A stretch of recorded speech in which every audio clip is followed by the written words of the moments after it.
17 साल की एक लड़की जो हिमाचल की खूबसूरत लेकिन संकुचित वादियों से निकलकर माया नगरी मुंबई में कदम रखती है। आंखों में बड़े सपने, हाथ में खालीपन और जेब में जिद के सिवा कुछ नहीं। न कोई फिल्मी बैकग्राउंड, न कोई गॉडफादर और न ही अंग्रेजी की फटाफट कलाबाजियां। जब वो मुंबई पहुंची थी तो बॉलीवुड ने उसकी चाल ढाल, उसके कपड़ों और उसकी हिंदी मिक्स अंग्रेजी का जमकर मजाक उड़ाया था।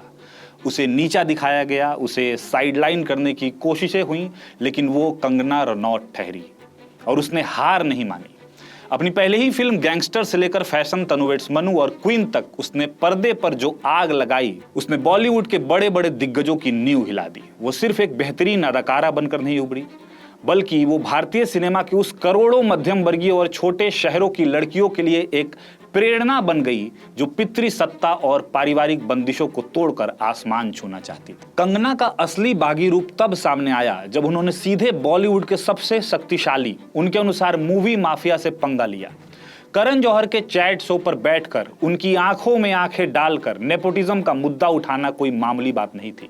कंगना ने उस सिस्टम पर हथौड़ा चलाया जिसने सालों से बाहर से आने वाले हुनरमंद कलाकारों का गला घोटा था। उन्होंने साफ साफ कहा कि स्टार किड्स को तो बनी बनाई प्लेट मिल जाती है, जबकि बाहर से आने वालों को 10 साल तो सिर्फ अपनी मौजूदगी दर्ज कराने में लग जाते हैं। उस वक्त देश की हर आम लड़की कंगना में अपना ही अक्स देख रही थी।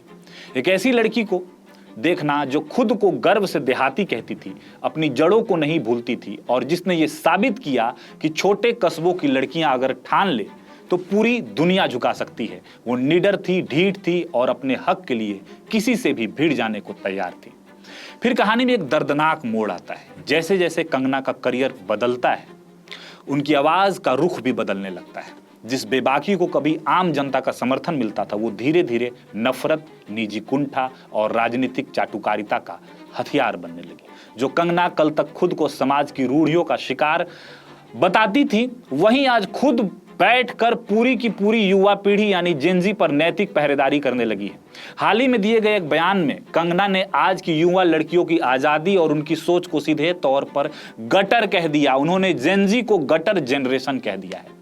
उन्होंने बड़े ही शर्मनाक तरीके से दावा किया कि आज की लड़कियों के लिए आज़ादी का मतलब सिर्फ सेक्स और आवारागर्दी करना रह गया है। यह वही कंगना है जिन्होंने कभी अपनी निजी जिंदगी, अपने अफेयर्स और अपनी पर्सनल चॉइसेस पर बेबाकी से बात की थी और दुनिया को कहा था कि मेरी जिंदगी मेरी मर्जी। तो फिर आज जब नई पीढ़ी की लड़कियां अपनी शर्तों पर जीने की कोशिश कर रही हैं, तो कंगना को उसमें सिर्फ गटर क्यों दिखाई दे रहा है?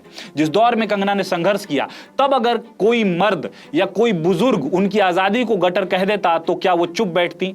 आज सत्ता और लोकप्रियता के शिखर पर पहुंचकर वो खुद को उसी पितृसत्तात्मक और संकीर्ण सोच वाली बुजुर्ग की भूमिका में कैसे आ गई? कंगना का यह दोहरा मापदंड बेहद दर्दनाक और निराशाजनक है। जब वो बॉलीवुड के खानों, कपूरों या मीडिया से लड़ती थी, तब लगता था कि वो राइट्स और इक्वालिटी की जंग लड़ रही है।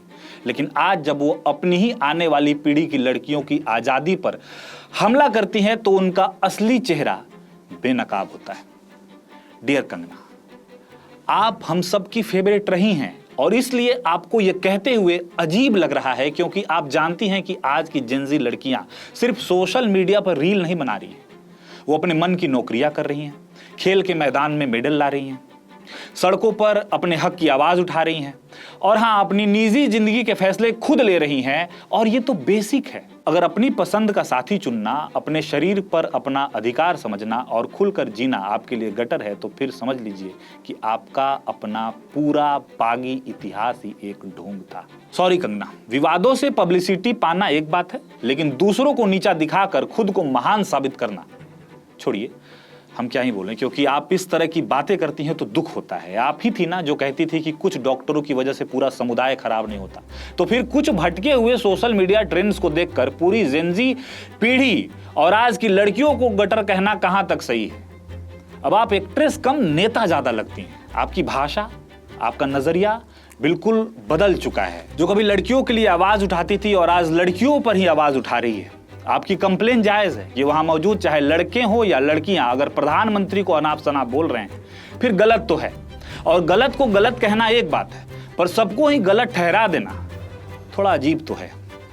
अब तो ऐसा लगता है कि आपकी निडरता अब अहंकार में बदल चुकी है और आपका बेबाकीपन अब नफरत की भाषा बन चुका है। आज कंगना, आपको आपका उस पुराने बयान की याद दिलाना जरूरी है जहां आपने कहा था कि मेरी आत्मकथा का नाम देहाती होगा। कंगना जी, देहाती होने का मतलब सिर्फ छोटे शहर से आना नहीं होता है। देहाती होने का मतलब दिल में बड़प्पन और दूसरों के संघर्ष का सम्मान करना भी होता है। आपने मुंबई पहुंचकर अपनी जंग तो जीत ली, लेकिन आज की लड़कियों की जंग में आप उनके साथ खड़े होने के बजाय उसी रूढ़िवादी समाज के सिपाही की तरफ बंदूक ताने खड़ी हैं। यह दोहरा रवैया सबको दिखता है और आप ऐसा करती हैं तो चुभता है सबको। इतिहास गवाह है कि जब कोई बागी खुद सत्ता या व्यवस्था की गोदी में बैठकर दूसरों पर ज्ञान बांटने लगता है तो उसका आईना सबसे पहले टूटता है। कंगना रनौत आज उसी टूटे हुए आईने की तरह है जहां अक्स तो बड़ा दिखता है लेकिन सच्चाई पूरी तरह बिखर चुकी है।